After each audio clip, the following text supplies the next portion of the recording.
Hi friends, welcome to my channel.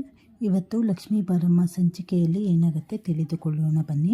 ಕೀರ್ತಿ ಕೋಪ ಮಾಡಿಕೊಂಡು ಇಷ್ಟು ದಿನ ಎಷ್ಟು ಮೋಸ ಆಯಿತು, ಈ ಕಾವೇರಿ ಆಂಟಿನ ಸುಮ್ಮನೆ ಬಿಡಬಾರದು, ಎಲ್ಲರ ಮುಂದೆ ಒಳ್ಳೆಯವಳು ಅಂತ ಹೇಳಿ ಮುಖವಾಡ ಹಾಕಿಕೊಂಡು ಬದುಕುತ್ತಾ ಇದ್ದಾರೆ.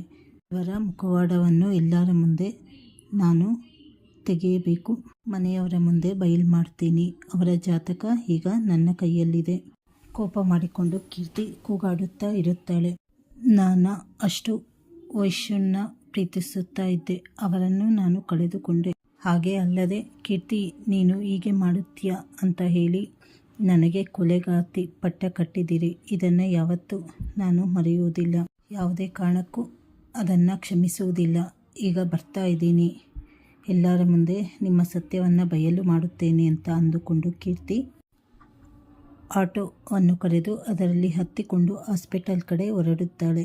ಹಾಗೆ ಒಂದು ಕಡೆ ವೈಷ್ಣವ್ ಆಸ್ಪತ್ರೆಯಲ್ಲಿ ಲಕ್ಷ್ಮಿ ಹತ್ತಿರ ಹೇಳ್ತಾನೆ, ನನ್ನ ಹೃದಯ ನಿಮ್ಮ ಹತ್ರ ಇದೆ ನೋಡಿ, ಯಾವುದೇ ಕಾರಣಕ್ಕೂ ಇದನ್ನು ಸೋಲಕ್ಕೆ ಬಿಡಬೇಡಿ ಕಣ್ರಿ. ನೀವು ಎಚ್ಚರ ಇದ್ದಾಗ ಈ ಮಾತನ್ನು ಹೇಳಿದ್ದರೆ ನೀವು ಇಷ್ಟು ಖುಷಿ ಪಡುತ್ತಾ ಇದ್ದೀರಾ ನನಗೆ ಗೊತ್ತಿತ್ತು.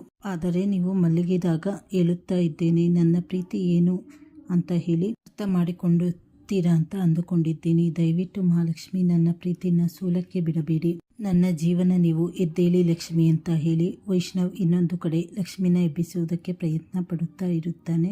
ದೇವಸ್ಥಾನದಲ್ಲಿ ಪೂಜೆ ಮಾಡಿರುವಂಥ ಹೂವು ಕುಂಕುಮವನ್ನು ಹಚ್ಚಿ, ದಯವಿಟ್ಟು ಮಹಾಲಕ್ಷ್ಮಿ ಎದ್ದೋಳಿ, ದಯವಿಟ್ಟು ಮಹಾಲಕ್ಷ್ಮಿ ಎದ್ದೋಳಿ, ನಿಮ್ಮ ಪ್ರಶ್ನೆಗೆಲ್ಲ ಉತ್ತರ ಸಿಕ್ಕಿರುತ್ತೆ ಅಂತ ಅಂದುಕೊಳ್ಳುತ್ತೇನೆ.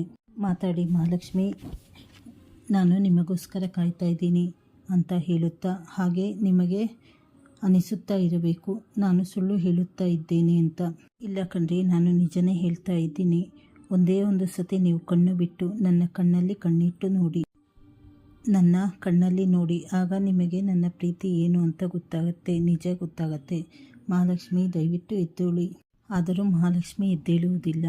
ವೈಷ್ಣವ್ ಅದನ್ನು ನೋಡಿ ಬೇಜಾರು ಮಾಡಿಕೊಂಡು ಅಳುತ್ತಾ ಇರುತ್ತಾನೆ. ಇದು ಇವತ್ತಿನ ಸಂಚಿಕೆಯಲ್ಲಿ ನಡೆಯುತ್ತದೆ. ಚಾನಲನ್ನು ಲೈಕ್ ಮಾಡಿ, ಶೇರ್ ಮಾಡಿ, ಸಬ್ಸ್ಕ್ರೈಬ್ ಮಾಡಿ. ಧನ್ಯವಾದಗಳು.